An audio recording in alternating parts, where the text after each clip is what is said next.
gift of life this morning. Amen. Your word says that I slept, I awoke because the Lord sustained me. We are grateful, O Lord, for your divine sustenance upon our lives.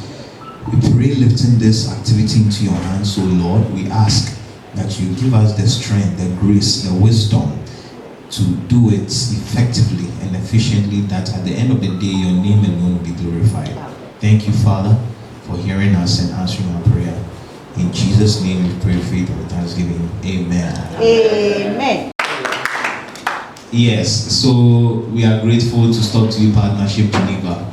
It's an opportunity for all of us, let me say, a very golden opportunity, because I don't see a lot of workshops like this happening, but we have a golden opportunity this morning to learn.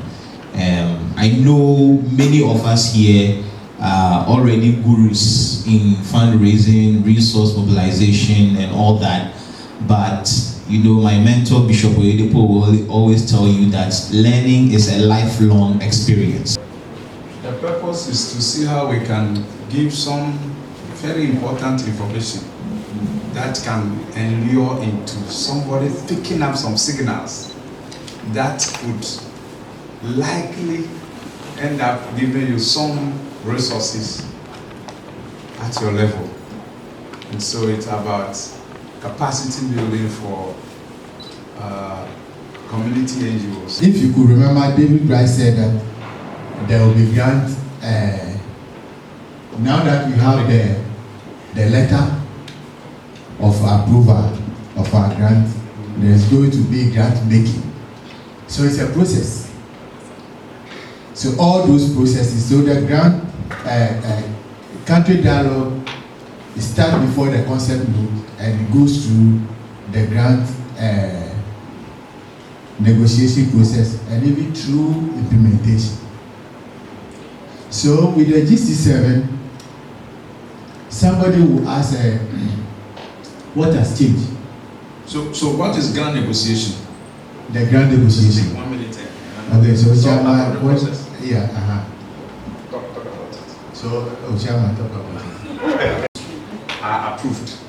The leadership of the CCM will now engage the Global Fund, and that is mostly handled by the Ministry of Health, representing the President of Ghana, because the grants come as grant for Ghanaians. It is not grant for CCM. It's not grant for civil society. It is grant for Ghanaians. And so Ghana as a country is expected to make counterpart financing arrangements with government. And so once they say, okay, your grants, your concept note has been approved, you now have to come to the table for negotiation of the details.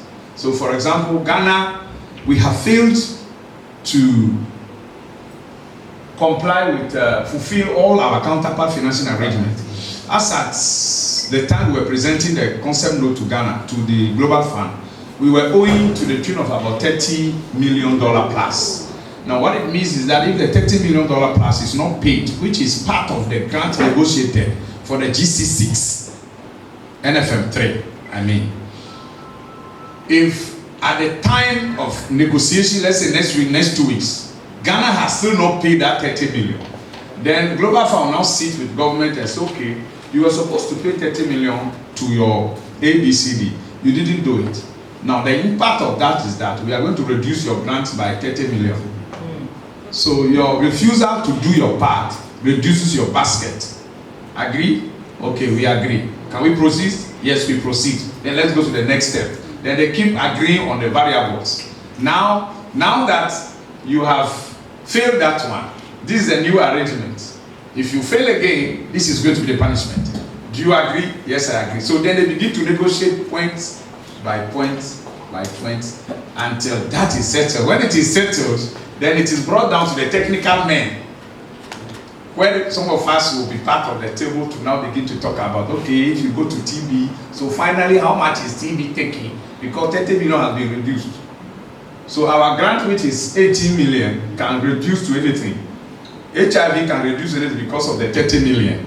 So all of this is a negotiation that is done. I hope we are learning. You see, the Ministry of Health is like that big PR. They don't implement. It's Ministry of Health. They don't implement. So the departments of Ghana Health Services, these people, they are actually the implementers. Now DAC has found this every year.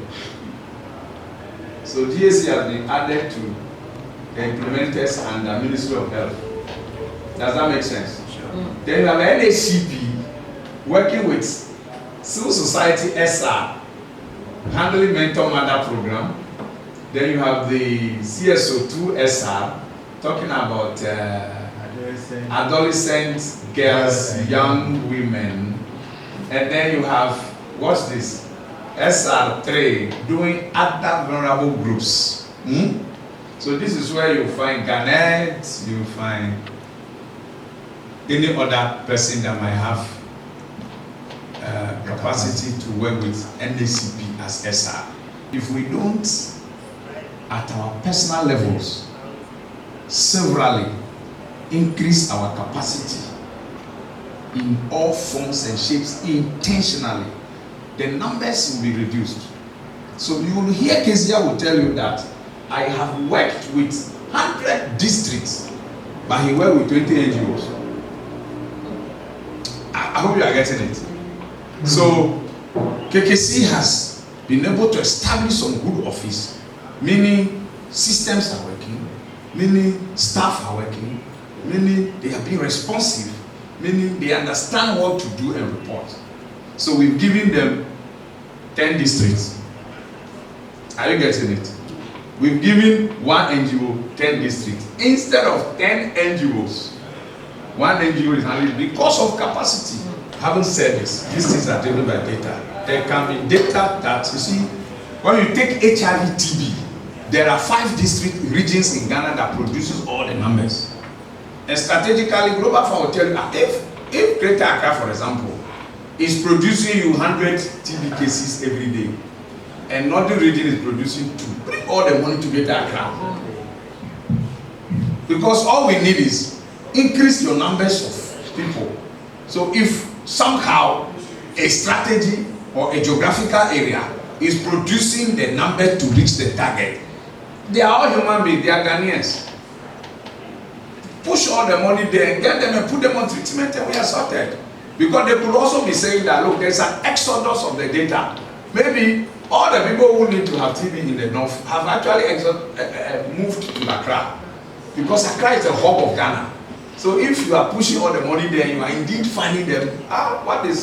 Why go to that second and go around villages and towns and you don't find anybody? The programmatic challenges we are facing as civil society. What are your expectations? Anything that comes to your mind as you think will enhance performance in the next 3 years? Let's note it. We are taking notes. Number 1. Please, we need logistics. We need what? Logistics is highly needed. What do you mean by logistics? We mean laptops, printers, can provide printers and laptops. Okay, so he's talking about administrative support for computers. You know, we have bought tablets. And now you are talking about computer. Yeah. Okay.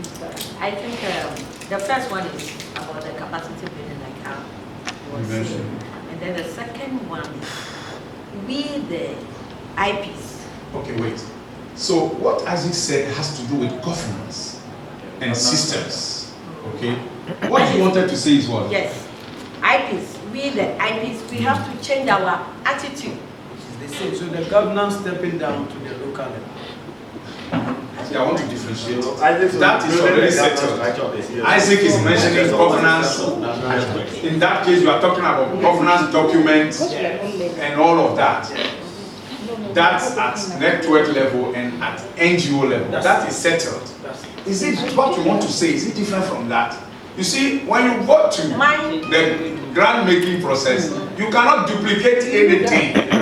This is why I'm guiding us to make sure we say what nobody has said already. So what you want to say? Mine is going to the IPs. We ourselves. We have to change our attitude. So you are talking about capacity building for the staff of NGOs. The communication policy, no, that one falls under the first suggestion and commanded. But Madam is now talking about capacity building in TB work. Yes. So we come here and learn multi-drug resistant TB, Repacifin. How are the drugs reacting? We want to know deeper and deeper of TB, HIV, malaria. Is that right? Yeah. Additional strengthening is something that cuts across both horizontally and vertically, Yes. which should capture the points by Omar and Tiffany. Okay. Yeah, so I think that institutional strengthening must be emphasized. Okay. And I think I guess it's done already. Some of us write reports without any evidence or nothing to show for it. Thank you so much. And this is part of the capacity building that we need to do. Whatever you do, just get it on paper. It's like 1 line, 2 lines, and file it. They looked at it, they looked at monthly report, they looked at quarterly reports, and they brought the reports that we have already submitted to them in Geneva. They brought it all down. And I was even shocked because these are things I never thought of. So people who promoted me was still WHO. So as they brought Dr. Bonso and Chief Austin, they asked, do you know this lady? They said, no, they don't know her. They only hear of her on radio, on TV. And they said, but you have some of the clips like the graphic and spectator. I said, yes, we have them. Because it's about TB. And then they said, we cannot fund her any longer. Just take it on that TV. And so that was how I got on the NTP to do TV work. So I will encourage all of us. You know, this is our work for life. It is voluntary. It is God's work. Let's gather our data correctly so that we will not be found wanting. That is the greatest capacity building. And then for what we mentioned. What she's saying is that let's also capture that we need to train NGOs in report writing. Exactly. Detailed And then the other one is, as some grants pay for your staff, now that system is no longer there. Most international NGOs have already dropped it. So we need to get other people, even if they are volunteers, part-time like we are saying, people who cannot be found wanting. Anytime you want them, they should be readily available to talk for the organization. These are the greatest capacity building. And then for our staff, as we build their capacities, Workers' College is there. Saturdays and Sundays, we don't go to work full-time. Let's find ourselves there, like you are saying, to do anything or build our capacity. Maureen, yes. This is the icebreaker of the day. That is what I was going to talk about the other essentials. As unimportant as many people have taken it, what is keeping people to have money is those detailed reports they write. So somebody trained volunteers, he didn't write a report. You say he went to do community deba, he didn't write a full report on the deba. You went to do, you said the volunteer, so a particular volunteer is going around writing, doing TB screening from community to community. He doesn't have a daily activity report. It's like those names he wrote and data, age, male, female, or whatever, becomes the data collected and is assumed that is a report. No. That day, maybe there was rain. You have problem with challenges with rain. Maybe that day, something. You encountered some challenges and you were able to surmount them. Whilst you were doing the house to house, what challenges did you face? What lessons have you learned as a volunteer? So when you are able to get all these people speaking to you, and you are able to put either weekly or monthly compiled reports of even volunteers' work, the evidence that you produce to an auditor that comes to you is amazing. And that is what has just come from the new internal auditor appointed by CHAC. There were some 20 NGOs they visited, and what they came to tell me is what you just mentioned. Many of us are not producing reports at our level. So we've spent the money and we did not.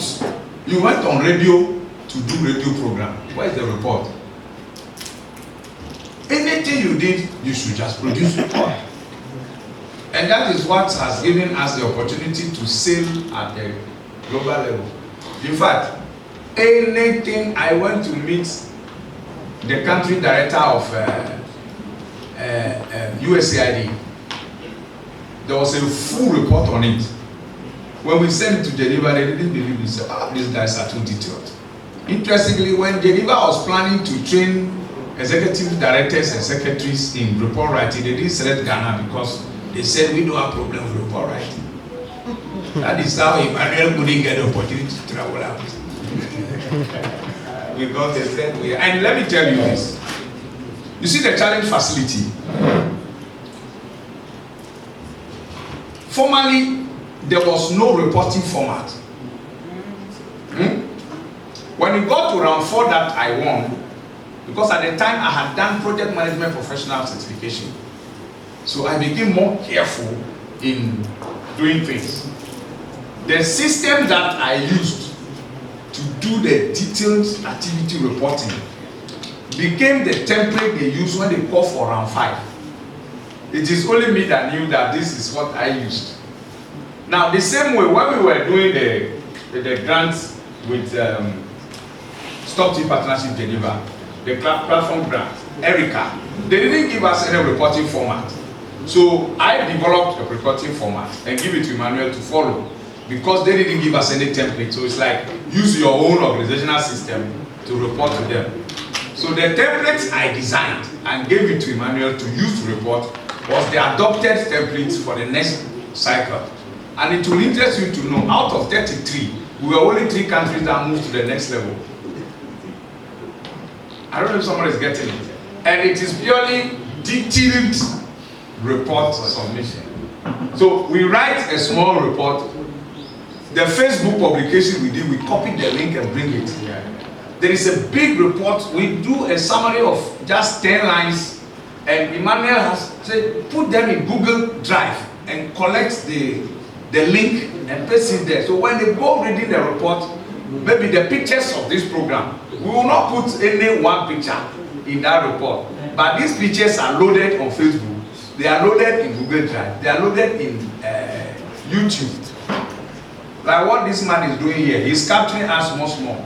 You give him 1 week, you put them into some video and it's on YouTube. Try it and Google Stop Tea Partnership. Go to YouTube and type Stop Tea Partnership Ghana and see the kind of work this man is pushing there. So anytime anybody types Stop Tea Partnership Ghana now, hey, and then try and type other countries and compare and see the kind of work we are all trying to do. So the same way at your NGO level, if we type Feel Ghana, can we see information on you? What information is available on you to the world? I think that we should undertake some quantification of civil society contribution to the Global Fund grant. So we will get a consultant, if somebody can pay for it, they'll go around the country, do some strategic assessments, and then see maybe 90 NGOs, 200 NGOs, we have 40 of them having office space. And they try to quantify everybody in their office, and then we'll put all of that into some financial analysis and tell government or Global Fund how much NGOs at their own level are contributing to make sure that there's more money they give to them to work with it. I think that is a powerful idea. Do you agree? Sure. Kindly capture that as part of the way forward from this meeting. My contribution number one, I think, Mr. I believe that we have to be in the good books of the state before we can have access to some of these programs. So therefore, some of the NGOs, I believe, and I know that they always have to be, they want to be in the good book of the state, like the Registrar General and the Chair of all the NGOs. That's why at least because there is this catastrophic cause, the bureaucracy that surrounds the same decision when you have to go year in, year out with your registration number, the new session. So let's find an entry point where we can have an ease to have this renewal done yearly. And I believe that this is going to be in constitution about to go, Madam Naomi took the sale, 50% sale out of mine. I mean, I would like to say that there's the volunteer retention due to the amounts being paid, being given them is something we need to look at. other related TB network are taking well off than HIV. TB related. TB. You mean like TB voice? I don't think They are taking more than TB volunteers. Yeah. There are other resources that can be found in other places. Are we finding them? Are we getting some of those monies? If we are not, I assume we are not. Why are we not able to? I want all of us to share our experiences maybe in the next 10 minutes. I think there will be the need that we all engage other private institutions within our various municipal or districts. So if we are able to engage those private entities, then therefore, When you finish, you carry the mic. okay, then therefore we'll be able to sell ourselves to them by way of giving them our brochures, telling them what to do within the municipal. And this would have to do. I'm interested in what our challenges are. So when we understand the challenges, the way forward from this meeting will be to address those challenges. So, what challenge are you pointing out? Our inability to discover, get in touch with other private institutions within our municipal and engage them. You said Our inability to engage the private sectors within our municipal and engage them and fundraising. Are you saying that we don't have capacity to engage private sector? It could be that we are not able to get in touch with them, or capacity matters, or other logistics like bringing brochure that we don't have available, or we are not able to provide something that we want to hear. So can we capture it? Inadequate capacity to engage the private sector. That is at the NGO level. They are not interested in NGO work, I'm telling you. And so, raising funds, like you are saying, locally within, it's very difficult. You end up wasting your resources than, say, being under an umbrella organization where you are sure you can get something. Or coming together as a consortium, bringing your capacities together to source for funding. But locally, if I ask myself, why haven't I been to all the various banks, I mean the big banks we know here, hospitals, private sector and everything, they will engage you, they will listen to you, they will talk, come and go, and that is all. You can't even get anything out of it. So at the end of the day, you even spend more of your own resources to do your work, you know, going around, engaging with people who are not interested. So private sector is interested in TV. Oh, that is just a talk. Should we capture that? Yes. Okay. All right, I get you. Private sector They are doesn't. not. They know what they are interested in. Yeah, so the solution, And where they will give their money out. so the solution is we have to convince them. You keep on convincing. It's like 5 years that I stopped doing that. Because I've wasted my energies and my resources and I haven't gotten anything out of it. But like going online, looking at philanthropies, and then you having a little proposal where the budget lines are really demarcated, and then somebody looking at your work and then doing a background check can say, I will support this budget line. I will not all the components, but I will support this budget line, I will support it. That is even more fulfilling than. So it's one of the biggest challenges. We don't know what the private sector, what they are interested in. So are we only talking of, are we limiting ourselves to TB? Because this issue of challenge with fundraising or getting the private sector into to support the work of civil society, maybe it's a generic issue. So maybe I don't know whether you The biggest problem we have at hand now to is TB. Yes, and I just want to give an example of some initiative we started in Adenta some 5 years ago, which unfortunately crumbled because everybody was trying to do his own thing. But it started very well. We formed a coalition of NGOs and we're engaging the private sector because they also had a platform. And so we were meeting together and it was like they kind of understood what we were doing. And I think it is a best practice. So I know Madam has some bitter experience, that's why. But I think that it is a good practice which we must still explore. If the president of Ghana decides to call a forum of all private sector for TB, and is ready to mobilize resources into one pool, you understand? So at the end of the day, the president is likely to say, and David, why do you think it has to be the president? Then quickly, I know the challenges through an engagement. So it is not me saying, it's always getting the processes. So these things are not for fun. I want to stand and talk, and when you hear me talking, then you say, yes, we discussed this. And you know I spoke the voice of the people. That is why I'm calling for these things. Yes, again. Thank you very much. So I'm looking for the challenges. So there is no business case for the private. It's the opposite. There is no business case for the private sector to invest in TB. Okay. So can we convince the private sector that when you invest in TB, X, Y, Z will happen to you? So that is one. So when I speak, it's the opposite, which is the challenge. The next challenge. Did you get that? Good. Thank you. The next challenge internally is how do we institutionalize our own systems? The constitution is clear. We have a fundraising committee. How do we build that fundraising committee? Chairperson of the electoral committee has had a couple of discussions with me. We're going to speed up that, and we'll have all those. And that is why we will need serious people to man the districts, the regional committees, so that it will interest you to know that the committees need money to function. So, for example, for the last 6 years, the committee of fundraising hasn't been able to successfully produce one proposal. It has always, sometimes you don't want to say it, but it always comes back to me.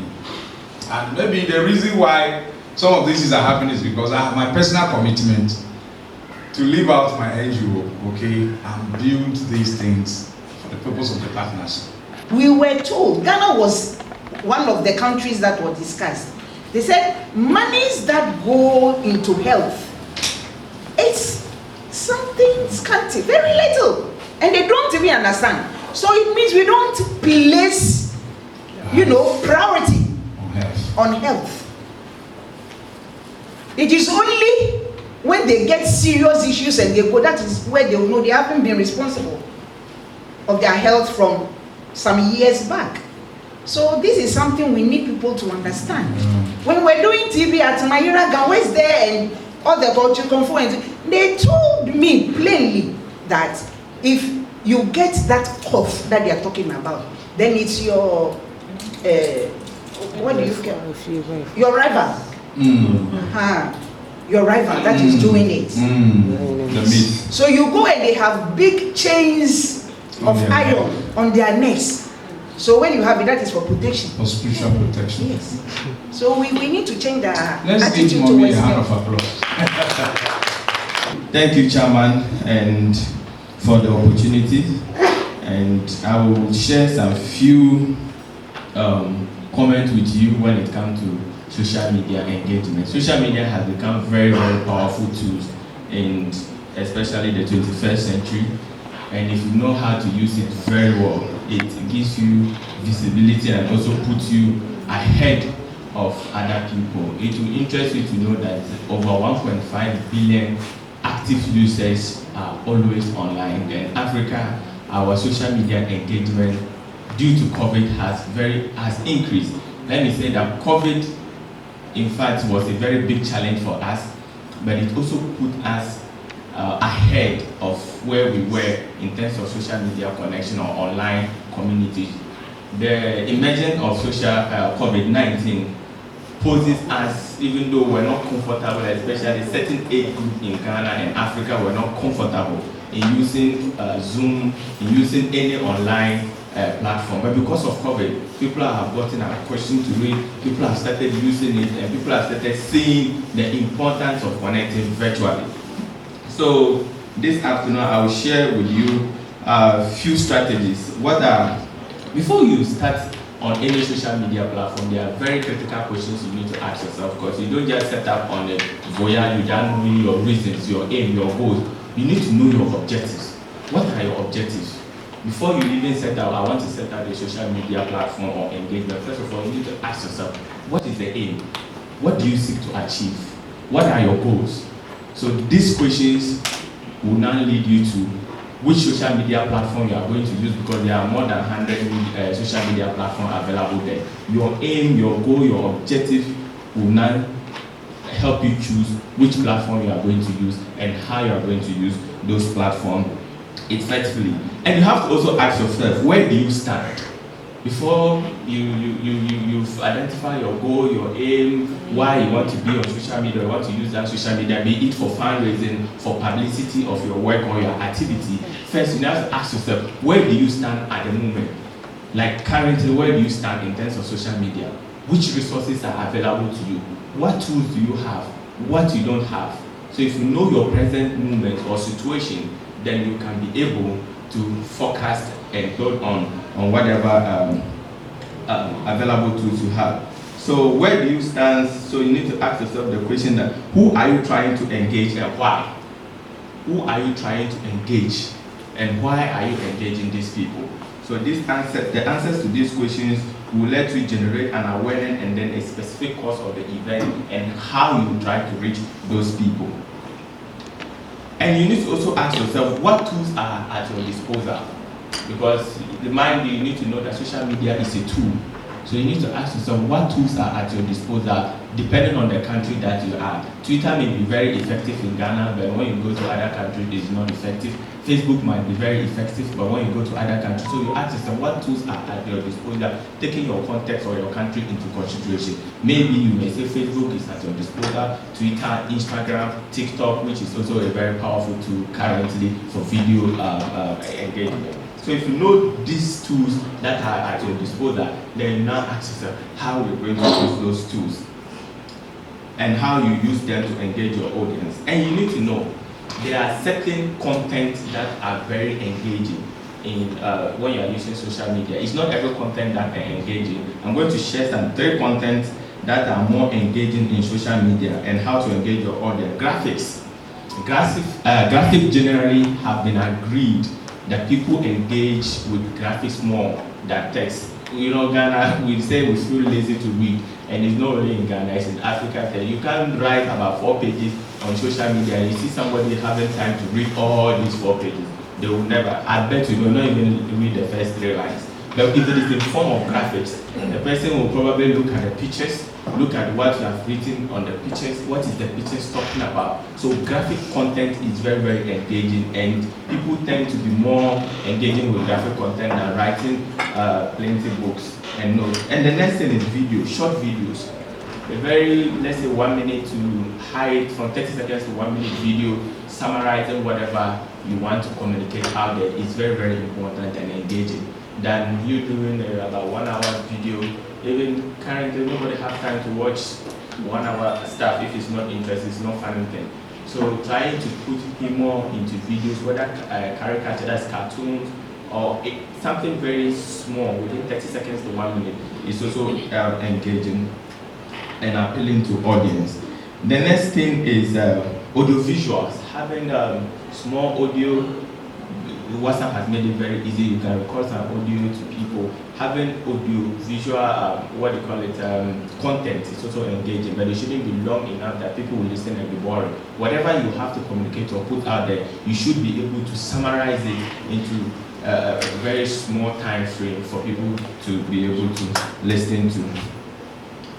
So, I want to share with you Facebook and how it works. Facebook is by far the largest online community that is known even in Africa and elsewhere. Facebook has a very different community platform, how to engage other people, but most especially, you need to know how to use it very well. We have something we call the 3 C's of social media. That is consistency, consciousness, and accuracy. I'm going to take them one after the other. Consistency in such a way that you have to be consistent in your posting. You don't just post one and then you wait for another 3 weeks or 4 weeks before you post again. people will lose track with whatever you are trying to communicate or put out there. You have to be consistent in your posting. It's either you schedule the post, and Facebook has a way you can even schedule posts for about 1 month, and you don't need to even visit it. You arrange it and it will be posting for you every day till that 1 month. That's what we call a social media strategy or schedule post. You can do it on Facebook. You schedule all your posts. You can schedule the post in a way that it will post for you in the morning and then it will post for you in the evening. At least you need to post 2 times a day if you really want to engage people and get people. And Facebook has an algorithm. The more you post, the more they make your post more visible to people and to your audience. But if you don't post, they limit your visibility on the online space. So the more and more you post, the more your posts are visible based on the algorithm that they are using to your audience out there. So you need to take the 3 C's of social media, very, very important. That's consistency, accuracy, and consciousness. You need to be conscious of certain things on social media. Even if you post a video and you don't cover it, if it violates the rule of social media, I think you see that they will drop that video down. Certain words are there, you don't use them on social media, whether it's bullying, it's discriminatory, you need to take all these things into consideration when you are posting on social media. You need to be very conscious of what you are posting. Is it politically attacking? Does it put you as a political affiliate? Like, you need to be very conscious. Is it about posting? You need to be very careful with what you post. And accuracy, I'll talk about. Your post should be very clear, concise, and messaging. Your message should go with graphic. Your content should be easy for people to read. Yeah, people shouldn't find your words very like you're writing to a professor. Social media, you need to use the layman language where everybody can understand what they're trying to put out there. And what you shouldn't do on social media, you shouldn't be spamming people. Spamming in such a way that you be sending messages to people inbox more than 3 times. Like you wake up on status and you see someone has sent you WhatsApp message, forward it to 20 people before they break. If not, something bad will happen to you. Who does that? You don't do that. Someone will tell you that forward it to 12 people if Jesus Christ will.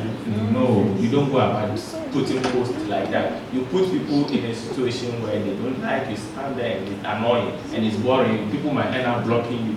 They might not even want to follow you again. So you need to be very conscious of those things. It helps. And you need to also reply to people. People who comment on your post, you need to tell them thank you. It encourages people to engage on your post. So you post something nice, people will come and comment and you leave it. People feel left out. You need to carry your audience along with them. When they come and say, oh, thank you. Oh, I participated in this program and it was informed. You said thank you. Next time bring another 2 colleagues of yours to participate. This is how you get people interested and they feel engaged and also carried along in your engagement. So what I also want to say is a call to action. You need to devise some way. What we used to do back at the time is we would put a scratch card on social media out of the blue for people to get access to it. Sometimes it motivates people.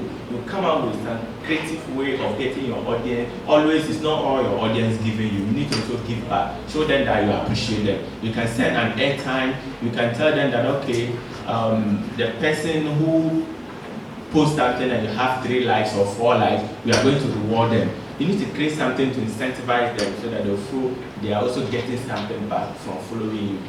You can also have something we call personality of the month, where you select one person or an active engager, somebody who has been engaging you actively. You can do a picture portrait of them and say, this is our active engaging person within this month. And people feel to also engage you more so that next time you can put them on your social media platform as the more engaging fellow or something. This also helps so much.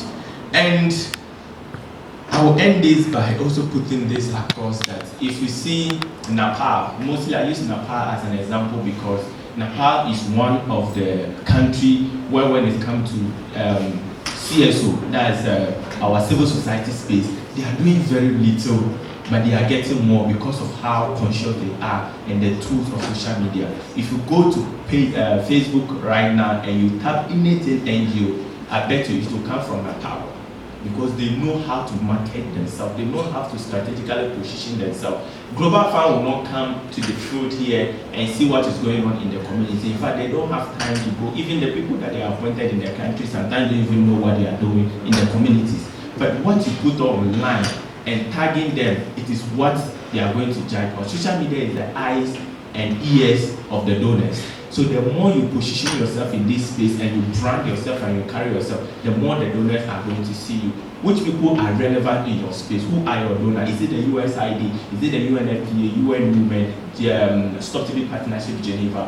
Which people? These are the people that matter. You need to identify them. When you identify them, you need to target your post to reach them by tagging them in your post, by making sure that anything that you post are there, they should be tagged so that they will see. Like I tell you, Nepal is doing it so beautiful, not because they are doing more than what we are doing, not because they have expertise than what we have. It's because they have understood the power of social media and they position themselves in such a way that these people are always on their ears and they are always on their eyes, seeing the little things that they are doing, but making it look like they are doing it larger, bigger, and better. And I'm telling you, we can call it that way. It's just the dedication. We're having a team that are willing to support. It's very difficult in our part of the world, in Ghana especially, to start from the grassroots. Chairman said it briefly, and I'll re-echo it. For we to have that selfless mind to do something or to build something from the scratch for us to enjoy later. People want to eat the fruit, and if you eat the fruit, I beg you, you might not even be able to sow the seed for it to bear fruit anymore. So we should be able to exercise that patience in watching, in making sure that the seed that has been sown, we should water it, we should all be part of the process. And when the harvest time comes, we will eat rejoicing and knowing very well that we're all part of the process, not that somebody has to work and then when it is ready, then we'll come and feel like we are all part of the process. We don't do things that way. So I believe we have the expertise, we have everything that it will take for us to be more than a part. But the question is, are we ready to do it? Probably we don't know. But I'll end by saying that now that you know, what would you do? Thank you very much. I wanted to do Facebook for my organization. And somebody discouraged me that I shouldn't do the Facebook. I've seen a lot of people doing it, but the person I trusted is this thing. So what are the advantages and disadvantages of Facebook specifically? Social media. Facebook. That's one. You want to write? Yes, I just want to put it to you that social media has no advantage and disadvantage. It depends on you what you want to use it for. That will bring either you want to have advantages and disadvantages. But the person who discouraged you, I think if you can call him back, we need to tell him that in this era, social media is the issue. There's no way it should discourage you from using Facebook because Facebook is free.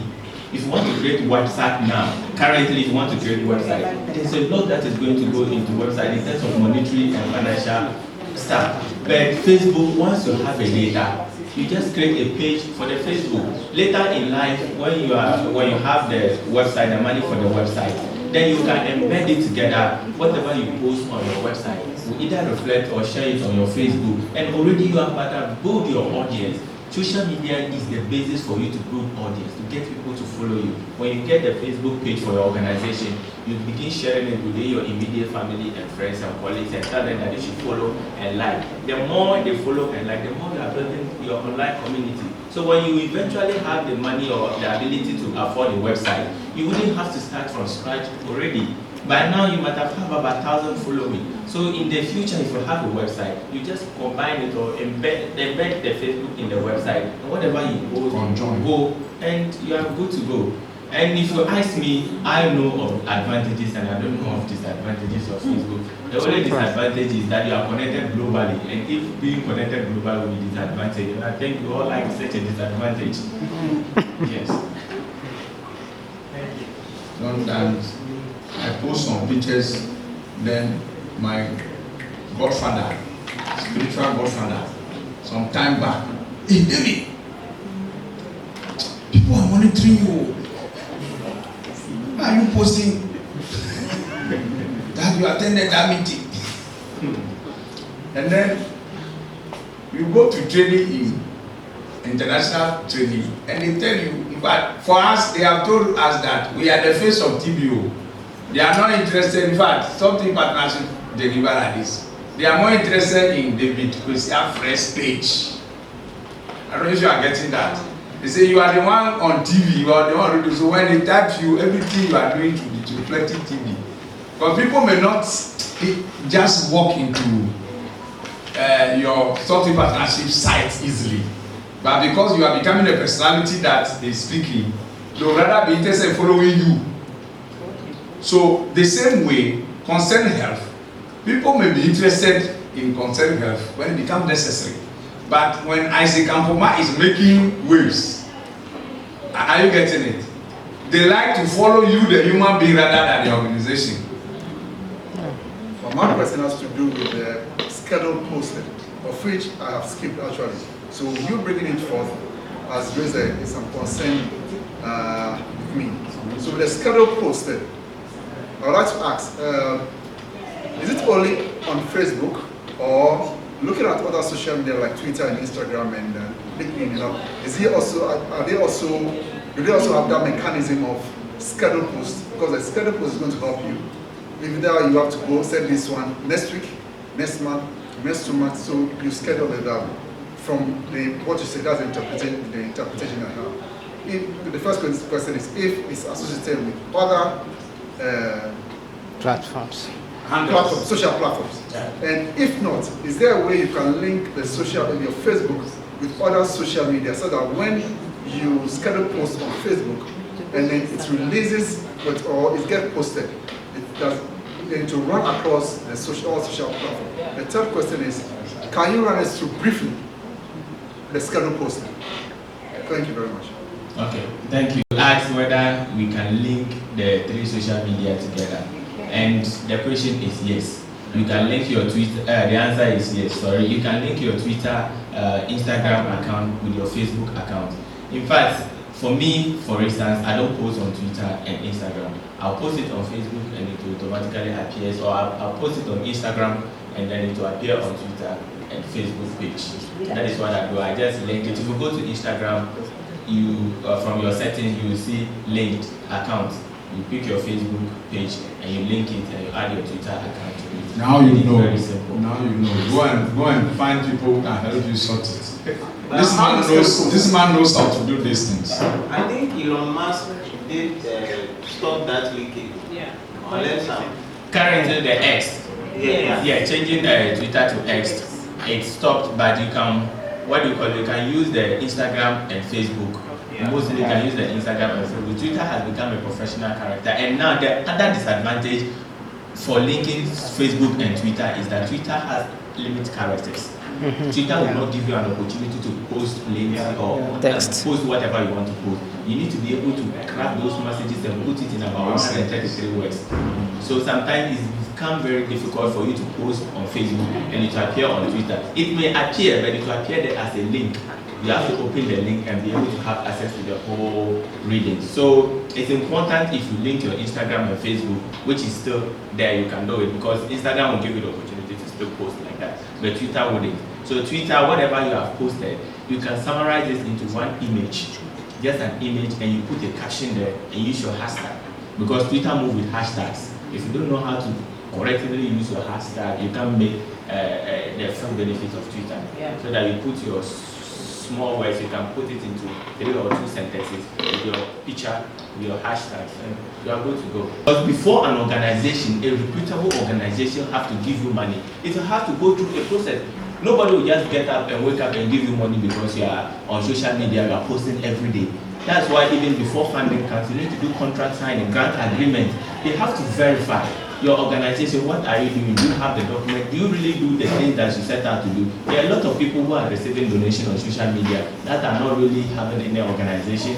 They just create it because it's a social media platform, donate, they find some beautiful pictures and post out there and say donate on these buttons now. These things, people have gradually begun to understand that some things like that are going on. Fraud people are taking advantage of social media and they are doing some things that are not legal. So people go through processes. So you can't just create social media because you are doing something in humanitarian setting. You put a donating button there and people will donate. No, the primary goal for you setting up your social media page for your organization should be that you want to create visibility for yourself. You need to create a branding, a niche, so that when funding opportunity or organizations are looking out for funding, you stood out from the rest.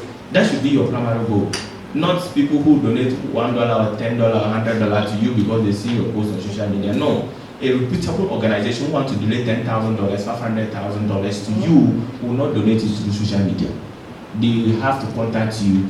Maybe they will see the work you are doing through social media. They will contact you through your email. They will start talking to you. They will do the due processes. They will find you worthy of the money that they want you to carry the project which they intended to. Then it will go through that process and you get. So try, your focus should create visibility for your organization, create branding for yourself. You should be able to tell the world what you are doing and what you are willing to do. The world should be interested in what you are doing. Then these opportunities will start finding you. But this little monetization shouldn't be the primary focus for you going on social media. Thank you. Thank you. You know, we always tag the president. Yeah. You always tag the president, tag the first lady, tag the minister. Now I've seen that the Ministry of Health has started reacting to something partnership posts. Wow. So one day, somebody will tell the president, there is this organization that is tagging you every day. Oh. Are you interested?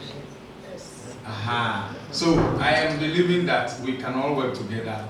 Take what is happening at the something partnership level to your organization. Make sure you are part of our handle. Let's share among us. Anytime you do anything, tag me. Because I also connect with the global officers. No Luchika and all these people. Anytime I send them, even do my personal post and I tag them, they come to talk to me about it. And those are the biggest guy you can think about. Luchika, the executive director of Stockton Partnership in Geneva. There are times she doesn't have anything to say. You take a very beautiful picture of a flower. Just for people to know that it's on social media. Hello. So please. Someone will ask what is data? Because even this morning when we got here, our personal information was captured. Sometimes you go to some offices, you log in, and all those things you do are part of the data. For security reasons, fire may happen at a place, and based on that, they can use to determine those who were at work on that day. But especially if you have your data, your backup somewhere else. Most of us, we have external hard drives, and we keep them in the same bag with our laptops. So when your laptop is stolen, your backup is also stolen. Wow. When we was talking this morning about reports, we submit reports and we don't have copies. I was like, oh, if you submit a report, you can even send a copy to yourself. When you are, just send a copy to yourself in email. Unless you lose your email, which will be very strange if you lose your email. Yeah. So you always have a copy there. You can have your notebooks where you take the primary data and everything. So my question is, what is data? So data basically is, it can be in a different form. So first is the information put together and quantified or verified manner. So indirect data are facts. When we all went to school, you see register, they take your name, they take your date of birth, and sometimes daily attendance. So when it become contentious with people's age and things, they go back as far as the primary school they started from. Because people always keeping their age, when they are getting closer to pension, they start reducing their age. So sometimes they go to the primary school they started from to check. Fortunately or unfortunately for some of them, it's even on your BEC certificate or your transcript at the university level. So data are facts, statistics that are collected together. Sometimes we make reference to them, we also use them for analysis. So importance of data in proposal writing. Before you write a proposal, you might have sat down to think about a situation in an area. So before that, you also need some information to back that situation. You can't just write proposal without any solid data underlining it.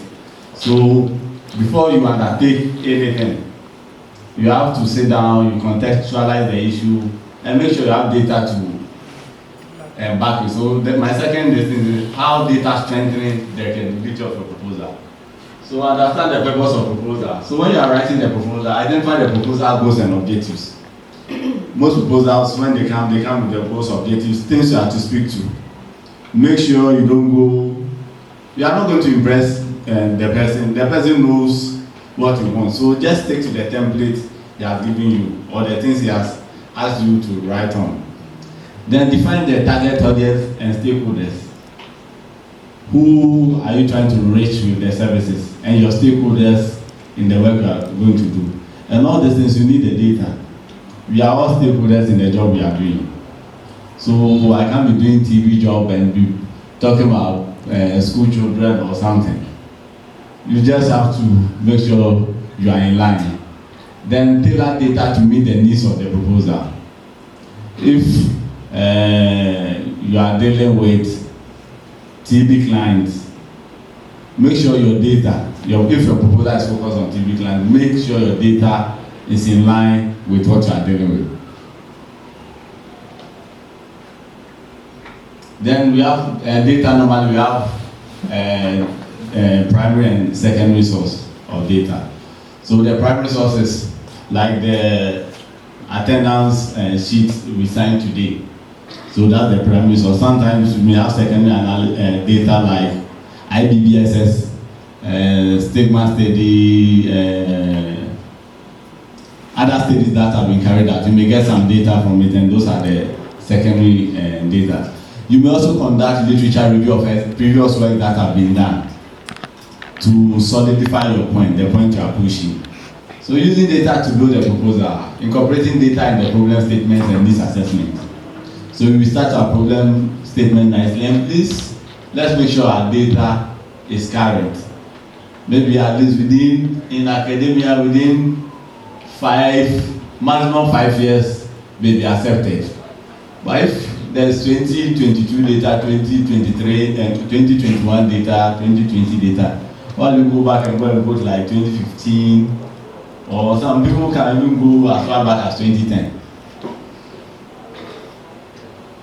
Quantify the scale of the problems using the data. So you have the data, you know what has been done previously. There's a trend analysis of the issue. So let's quantify the scale of the problem using the data. Maybe sometimes, and there may be a trend, a rise and fall. So when we are doing our proposal, our problem statement, we should be able to state all those that, even though the country performed this year, circumstances or during the period of COVID, we were not able to provide services to people, so prevalence rise to so and so percentage. So you highlight the data to support your proposed solution. So sometimes, as when Watara was speaking, when you write a lot, people find it very difficult to read. So you bring some graphs and charts, some infographics to make your proposal very nice. So when they see the trend analysis of how things are going, you find which one is better, will suit the context. You just don't go ahead and take pie chart or something, but if you graph the thing you are speaking to, graph or maybe an infograph will make your work very lively. You just put it there. Ensure data clarity and readability. Grant me permission to use your data. So obtaining necessary permission for data use. Then when you do that, we have to acknowledge the source of the data. That I picked this data from WHO, NTP, Stop TB Partnership, and what have you. So tips for effective data usage in proposal writing. Please let your problem statement be very clear. Don't go and whine around. Tell the people the issue you want to solve and go straight to the point, backing it with your data. But sometimes we think writing plenty will impress the people or something. But when you know what you're about and you go straight to the point, they are not considering the number of pages you write. That's why someone will say, in exams I wrote a lot of pages by this score. Meanwhile, someone went straight to the point and was very precise and they scored high marks. And as I said, we should use current and up-to-date data. So if you have 2022, 2021 data, please use such data than go back to 2015, 2016. Then avoid data manipulation. Sometimes when the data does not fit what you are doing, please don't try to, if it's 1.4, it's 1.4. Don't push it to 1.49 so that you try and cross over to make your work nice or suit your work. State the data as it is and use it and let it speak to what, and otherwise you end up misrepresenting the whole thing and you spoil your work. Thank you. Please, any questions? Make it very short. Besides, it's straightforward, right?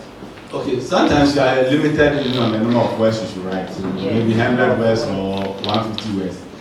So if the prevalence is 1.2, 1.3, make sure the prevalence is very key to them. That, oh, currently, last year we did this, but if it's getting better, you state that we've moved from maybe 1.4 to 1.2. If it's getting worse, then you also state it. At least try and do some year-on-year comparison. The previous year, 2021 and 2022. I don't know if you get it. You don't get it. I get it, but There can be a declining scenario. Yes. Or a static scenario. Yes. And you can only confirm that using multiple years. Yes. So for example, so which year range can you use? Which will mean that a specific year group is outdated. It shouldn't, or advisedly shouldn't be used. But rather this range. If 5 years, 10 years. No, I advise not to go beyond 5 years. Because most strategic plans are even 5 years. So I advise not to go beyond 5 years. so if you're analyzing data for TV, for example, it's advised that you use the last 3 years. The last 3 years. Because 2022 is available, 2021 is available, 2020 is available. So maybe from 2018 to 2022. Does it make sense? So when I went to the district to do DHLT meeting for my NGO to start TV, you know that we did the analysis to determine the number of TV people in the district. When I made the presentation, the director shook their head. If the whole Ghana is 44,000 expected TB cases, it is against 30 million population. So you can calculate the percentage per every region. So when you take Greater Accra, how many people are in Greater Accra? You can calculate how many TB cases are in Greater Accra. So you pull it down to my OT region. Then now I know the population of the region of my district. How do I know? There is a statistical services that has a website. If you want to know your district, just type your district name. It will tell you that in this district, this is the number of people who are there.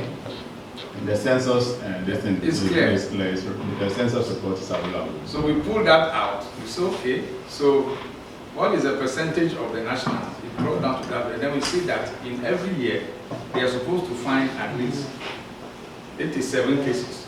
But then they were finding 20, 30, 20, 30, 20, 30. So there is a clear case that there is a need for more investment in TB in that district because they are finding less than 50% of the cases they are supposed to find.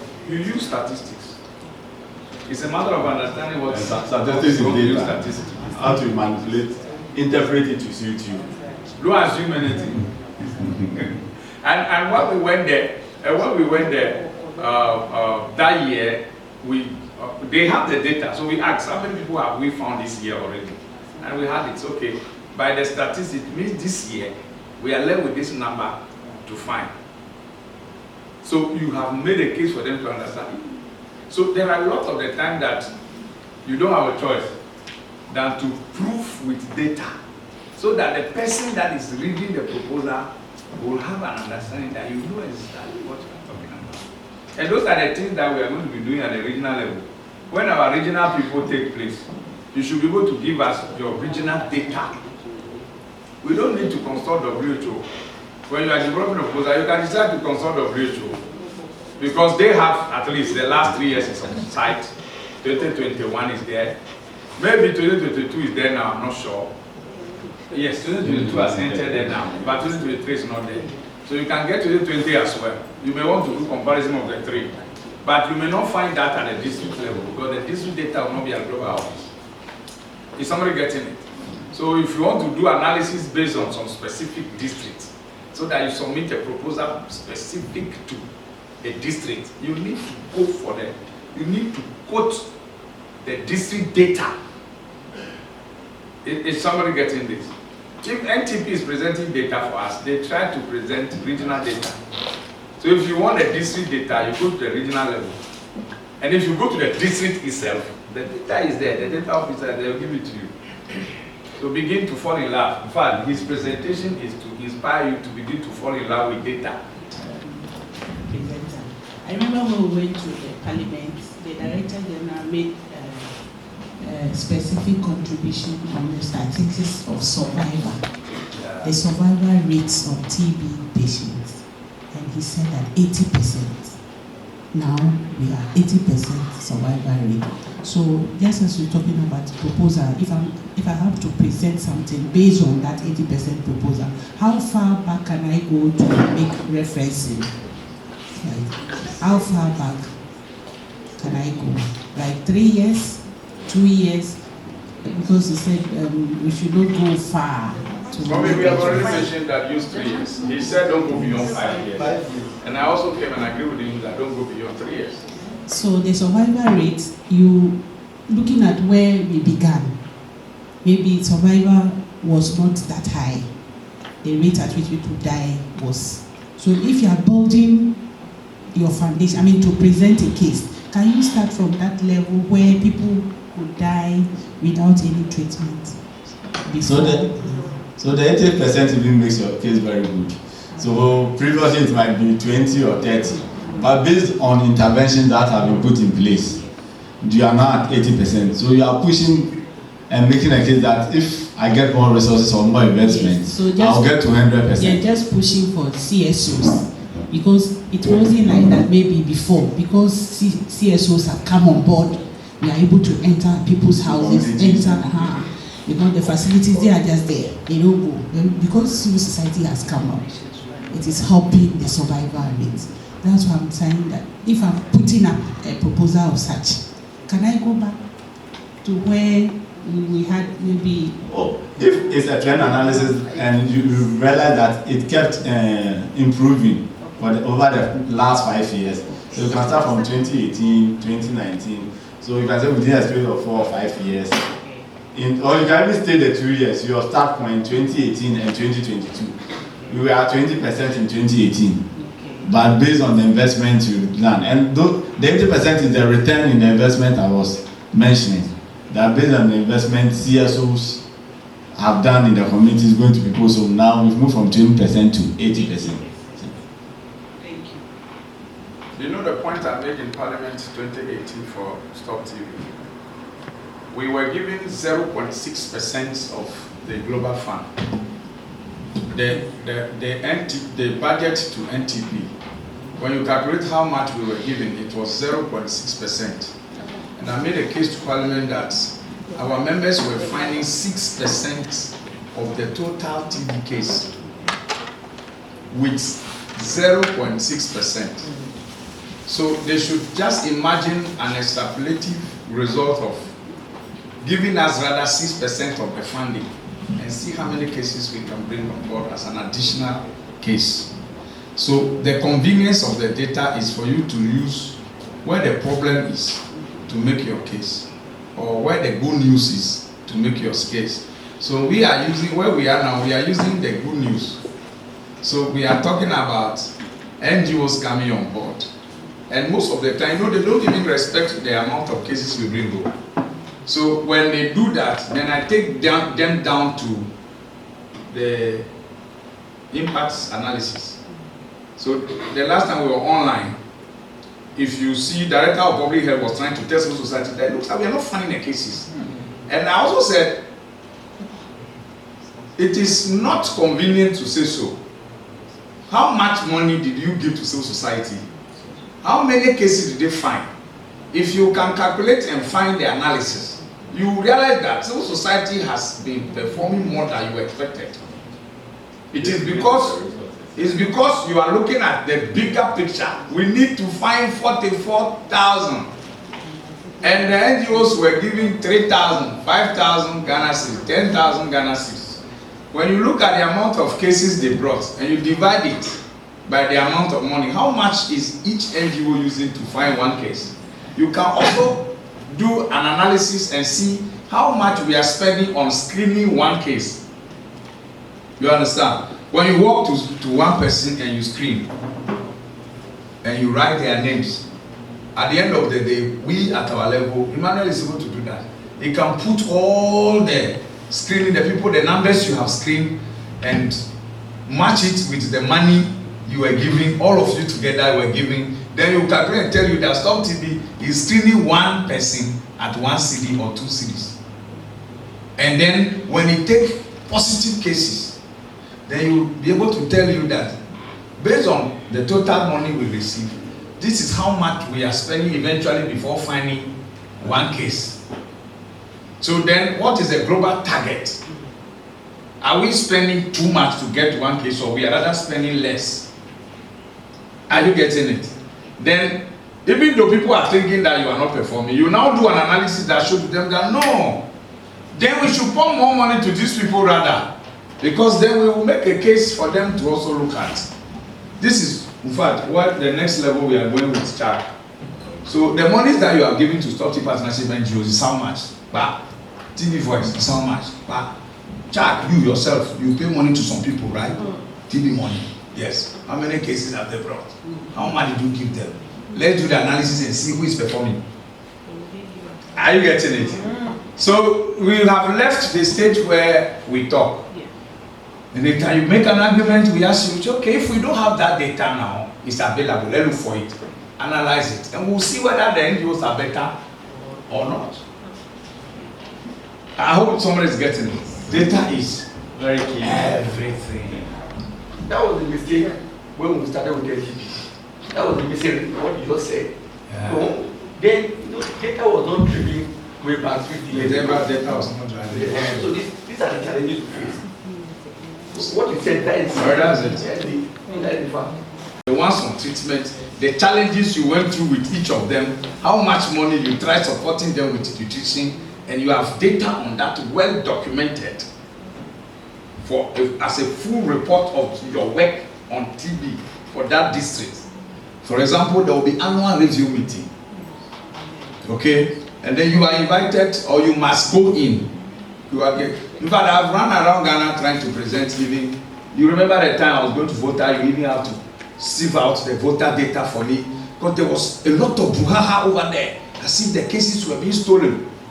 All this thing, Chark and all of that. I went and presented the data, and all the district health directors were there. So I said, comment, this is comment NGO. This is the number of cases they found. Director, is it not true? Or it is false? So it was okay. We went from director to director, and they all said there was no problem. Meanwhile, when you come to Accra, there's problem everywhere. Until we begin to use data. So this thing is something that at an annual review meeting, you now present your data. You see, you present your data, and then you make recommendations. Now somebody will say, what is the way forward to address this issue? Because this NGO cannot be using their own family money to feed this people. Then they will say, okay, let's bring the district chief executive. Let's bring the district coordinating director. Let's bring the social welfare officer. Now the district will be doing an annual general meeting. The health and then NGO, you are expected to make a presentation. It will gradually lead to what we call the district medium management plan. When we get to the district management plan, there is a case you can make for health allocation over there. 2, we have the district common fund. There is a percentage that has to go to health. Your data can make a case that percentage of that goes to this NGO for the purpose of taking care of this. And then there is also the MP common fund. They are all at that district. There is also the link. So until you have well documented and communicated your data, you may be complaining when you are sitting on board. Yet is the council so. That is the meaning of the statement, and I Just to add that, donors like something we call the theory of change or the process change. So once you've identified your problem, then you work, is it frontwards or backwards? You should be able to explain to them that if you put this X measure in place, it will yield Y, which will in turn yield F, which will in turn lead you ultimately to the solving of the problem. And that should be backed by data. So for example, if you are in a district and there's a high TB incidence, and you are able to address the root cause of it to probably poor, it's a slum area, and they share a lot of stuff, and that's where the TB bacilli thrives. So you have been able to identify the problem as it's a slummy area, there's poor sanitation and all that. So what are you going to do about it? So you should be able to explain to them that if I am able to, for example, the donor is able to help us maybe solve the housing issue, because if the slum is there, the TB will still spread. So if you are able to solve the slum issue, it will in turn take away the slum variable, which will in turn reduce incidence, which will in turn lead to ultimate eradication of the disease in the district or community or whatever it is. That's what we call the theory of change or the process change. And donors like to see that because it tells them that you are on top of your game and you know what you are doing. And again, it has to be backed by data. The second thing I want to highlight, Honorable Sakiti already mentioned, is validation. The worst thing you can do is present data and ultimately someone else finds out that it's actually not true. It's called a data grenade. So as much as possible, every data that you are using, if it's from Ghana Statistical Service, the validity is quite high because the highest statistical service or data center in the country. So just be sure the data you are using is of high validity before you go around presenting it. That's what I wanted to see. Thank you so much.